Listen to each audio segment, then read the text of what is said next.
안녕하세요 여러분, 이선 변호사입니다. 오늘은 협상 기술에 대해서 일단 우리나라 문화랑 그 다음에 이제 우리나라 사람들이 가지는 심리적 편향이 내가 약자라고 생각하는 거거든요. 그러니까 개인적으로 협상에 임할 때도 그렇고 이제 기업을 대표해서 내가 기업의 대표자가 돼서 다른 기업이나 뭐 거래처 상대방이랑 협상에 임할 때도 대부분의 사람들이 스스로를 약자라고 생각해요.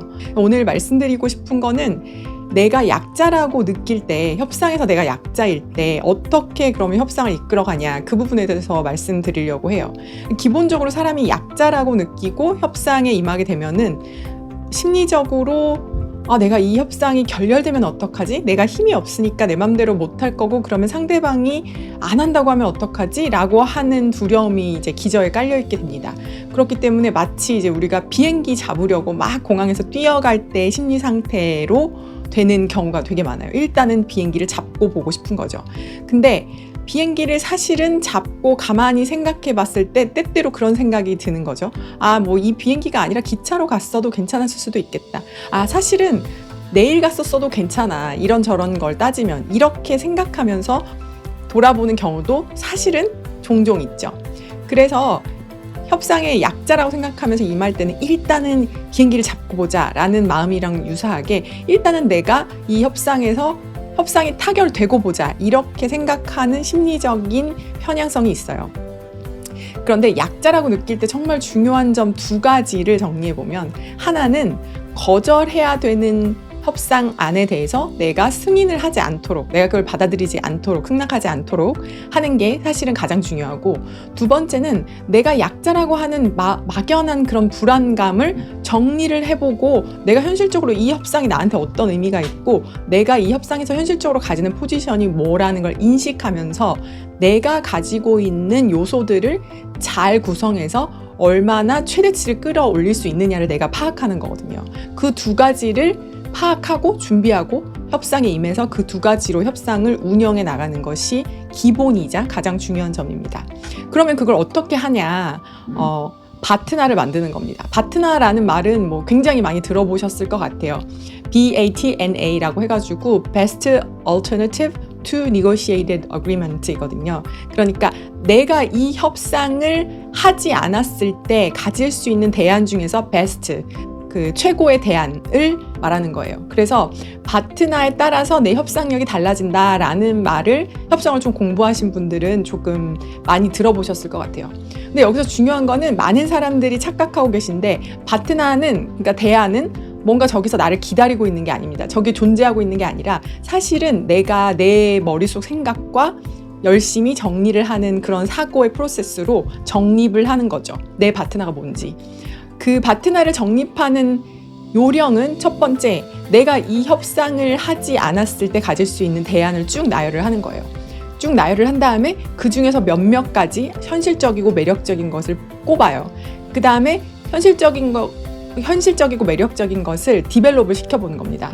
이거 내가 예를 들어서 비행기를 놓치면 기차를 타면 되지. 기차를 타는 것에 대해서 현실적으로 기차 시간을 알아보고, 기차 비용을 알아보고, 내가 공항에서 보내는 시간하고 기차역에서 기차를 타기 위해서 보내는 시간이 사실은 굉장히 다르잖아요. 공항은 이제 한 2시간은 보내야 되고, 국내선이라고 해도 한 1시간 정도는 걸리잖아요. 그런 면에서 기차가 되게 효율적이라고 느끼는 사람들도 많거든요. 그런 식으로 현실적으로, 실질적으로 내가 이 대안을 택했을 때 어떻게 비용이 들고 어떻게 에너지를 활용해서 무엇을 얻을 수 있는지를 아주 구체적이고 현실적으로 정비를 해보는 거예요.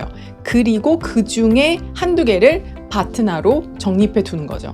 그럼 이렇게 정립된 바트나가 나에게 해줄 수 있는 것은 무엇이냐면은, 첫 번째, 가장 중요한 건데, 내가 그렇게 약자가 아니네 라는 인식을 심어줍니다. 물론 여전히 내가 약자라고 하더라도 내가 마음속으로 가지고 있었던 그런 공포나 심리적인 막연한 두려움처럼 내가 무조건 협상력이 하나도 없는 건 아니라는 걸 알게 되죠.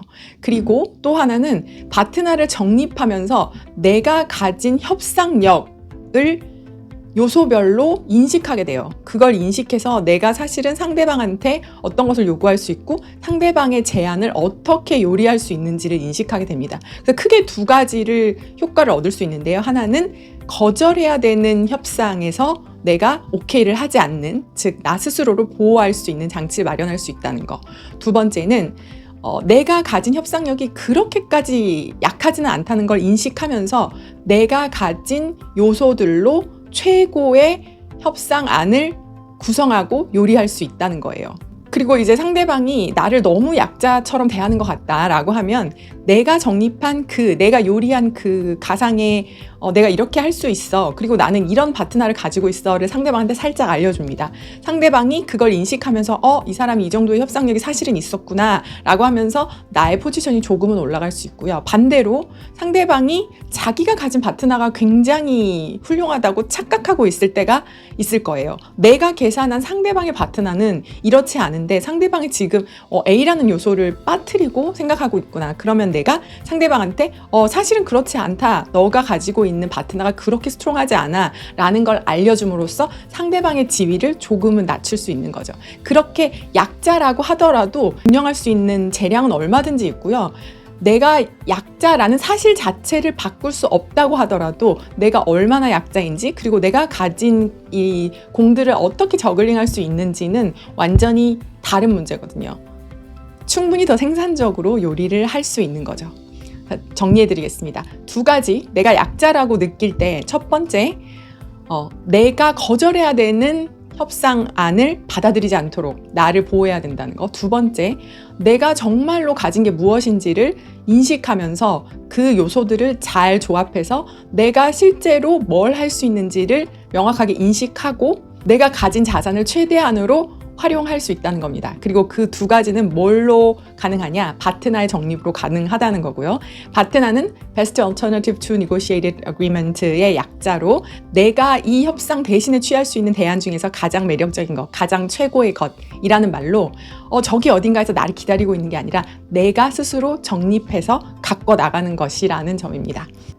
일단은 우리가 너무 갑과 을 프레임이나 내가 약자라는 그런 거에 갇혀 있는 경우가 많아요. 제가 협상을 자문해드리거나 아니면 학생들을 가르치거나 어디 강의를 나갔을 때 많은 분들이 그런 얘기를 되게 많이 하거든요.